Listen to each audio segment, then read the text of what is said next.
Bismillahirrahmanirrahim. Assalamualaikum warahmatullahi wabarakatuh. Teman-teman, apa kabarnya? Jumpa kembali di channel saya Andromeda Octoperia. Nah, pada video kali ini saya akan menyampaikan informasi bantuan senilai Rp1.200.000 akan dicairkan sampai bulan September. Selengkapnya silakan teman-teman simak videonya.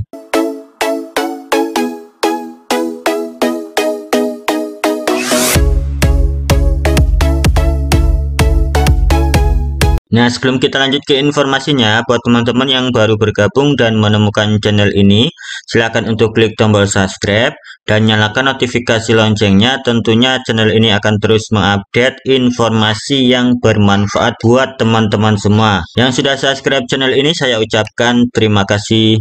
Bantuan senilai Rp1.200.000 sudah dicairkan oleh pemerintah dari bulan Maret, kemudian selanjutnya pada bulan April, dan saat ini pada bulan Mei tahun 2021, dan rencananya pemerintah akan mencairkan dana bantuan tersebut sampai dengan bulan September tahun 2021 ini.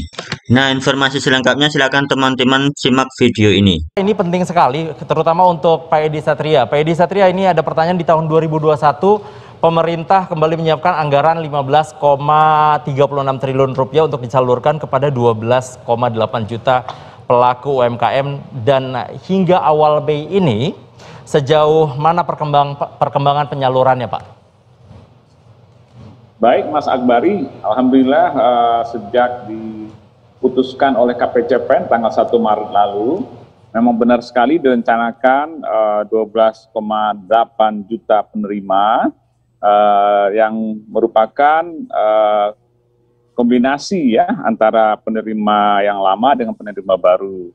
Nah, anggaran tersedia baru 9,8, Mas ya. Jadi sudah kita proses yang 9,8 ini, kalau di total 11,76 triliun, dan sudah tersalurkan sebesar 8,635, artinya 8,6 juta penerima sudah tersalurkan dengan nominal hampir 10,4 triliun sudah tercairkan. Jadi kalau di presentasi itu sudah sekitar 88% untuk yang 9,8. Ya. Demikian. Oke Pak, tadi kalau dikatakan, ini bisa dikatakan bahwa memang ada penambahan jumlah penerima banpres ya Pak ya, hingga 3 juta penerima. Itu bagaimana pemerintah melakukan kalkulasinya Pak? Ya, jadi kan begini, Bapak Ibu semua yang saya hormati, yang pemirsa, pada awalnya tentu saja masalah anggaran ya, itu satu. Yang kedua, Anda sebutkan di awal tadi, pemerintah komit untuk tetap menjaga laju pertumbuhan ekonomi kita. Nah, salah satu yang memang dicanangkan adalah bagaimana kita bisa pertumbuhan tidak drop di kuartal pertama kemarin, ya. Artinya kita berusaha ekonomi bergerak dan tidak mandek, karena biasanya awal-awal tahun kan anggaran-anggaran pemerintah itu masih persiapan. Nah, untuk itu ditetapkan 9,8 yang dari data-data yang lama, 9,8 juta itu diusahakan bisa dicairkan pada bulan Maret kemarin sampai April ini. Nah, itu yang kita kejar. Kemudian kalau sudah tercairkan nanti semua sampai 9,8, tadi kan saya sebutkan baru yang tersalurkan 8,6. Nah, kalau sudah mendekati angka 9 nanti atau lebih, artinya penyalurannya lancar, itu direncanakan akan menambah 3 juta lagi. Namun 3 juta ini kan karena sebagian utamanya lah data baru, ini butuh waktu agak lama sedikit memproses datanya. Nah, ini nanti direncanakan untuk sampai kuartal 2 yang dimulai sekarang itu, April, sampai kemudian September ya, kuartal 3. Jadi begitu Pak, jadi memang ada rencana penambahan di luar alokasi yang sudah disetujui 11,76 untuk 9,8 juta, tambahnya adalah sebanyak 3 juta penerima baru. Oke, berarti ada data baru sebesar 3 juta penerima baru begitu Pak ya. Lalu besarannya berapa sih Pak untuk BPUM tahun ini Pak? Yang saya dengar informasi ada sedikit perubahan begitu Pak? Ya, bukan sedikit sih, karena memang rasanya dari rapat KPCPEN waktu itu keterbatasan anggaran, di mana kita anggaran sebagian besar direfocusing, diarahkan untuk kesehatan ya, vaksin terutama. Nah, jumlah penerimanya direncanakan tahun ini 12,8 juta, tapi nominalnya turun setengahnya dari 2,4 juta per penerima pelaku usaha tahun lalu, sekarang menjadi setengahnya 1,2 juta. Tapi mudah-mudahan ini masih bisa membantu pelaku usaha mikro yang memang masih membutuhkan, baik yang lama yang sudah kembali bergerak ekonominya, ataupun penerima baru yang belum menerima di tahun lalu. Begitu. Oke, lalu siapa saja yang berhak menerima program ini, Pak? Apakah penerima existing ada juga akan menerima bantuan di tahap kedua ini, atau harus penerima baru? Persyaratannya apa saja, Pak Edi? Seperti saya sampaikan tadi, agar kita bisa cepat menggelontorkan ya bahasanya, menyalurkan uang ke masyarakat, itu diperbolehkan yang lama menerima lagi. Artinya ini kita juga berikan, mereka juga berhak, ditambah kemudian yang penerima baru. Dan yang terakhir pertanyaannya apa tadi, saya lupa, maaf. Persyaratannya apa saja, Pak, jika ada penerima baru yang ingin menerima, atau mungkin di penerima lama atau penerima existing ini ingin menerima bantuan yang kedua ini, apakah ada pertambahan syarat begitu, Pak, untuk menerima bantuannya? Oke. Tidak, justru ya maaf saya lupa tadi, karena dialog nggak semua tercatat ya.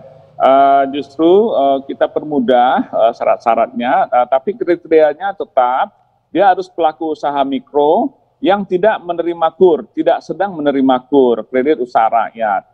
Jadi misalnya ada saudara kita atau temannya adiknya Mas Akbar usaha cilok gitu atau bakso begitu ya.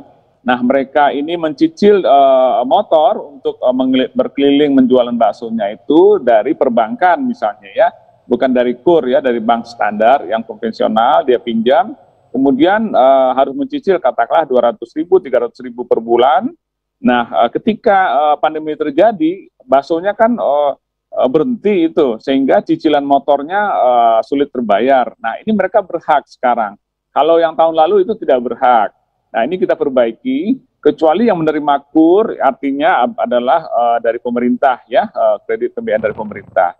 Nah, ini jadi boleh, sekali lagi kriterianya hanya dua, yaitu pelaku usaha mikro yang bisa dibuktikan surat keterangan dari RT atau RW, atau dia sudah mendaftar di portalnya BKPM melalui OSS ya, yang itu gratis ya.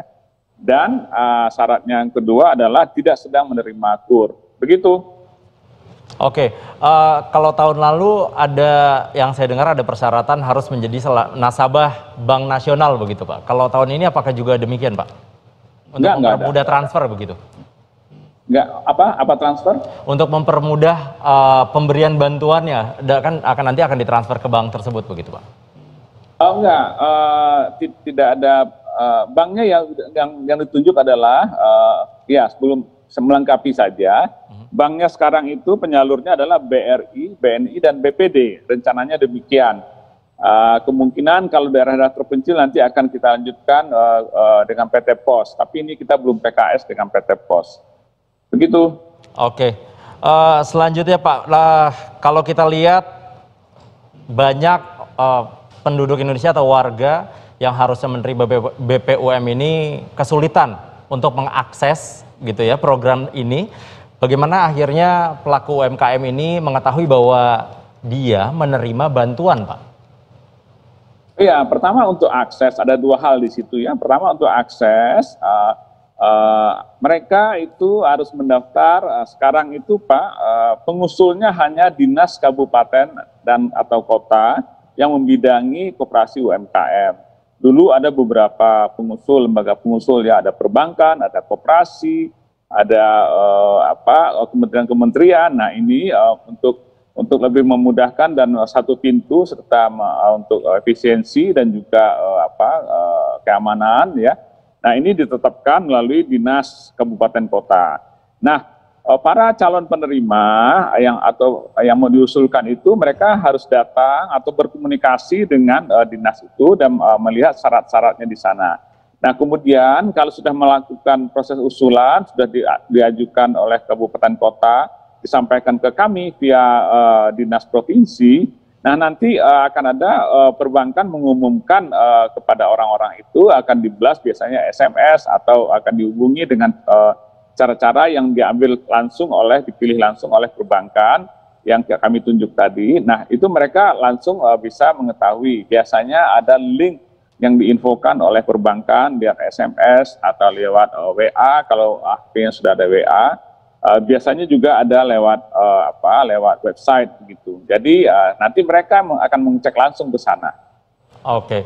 Pak Edi Satria, terima kasih Pak. Saya akan bergeser dulu ke Pak Iwan Faidi. Pak Iwan Faidi,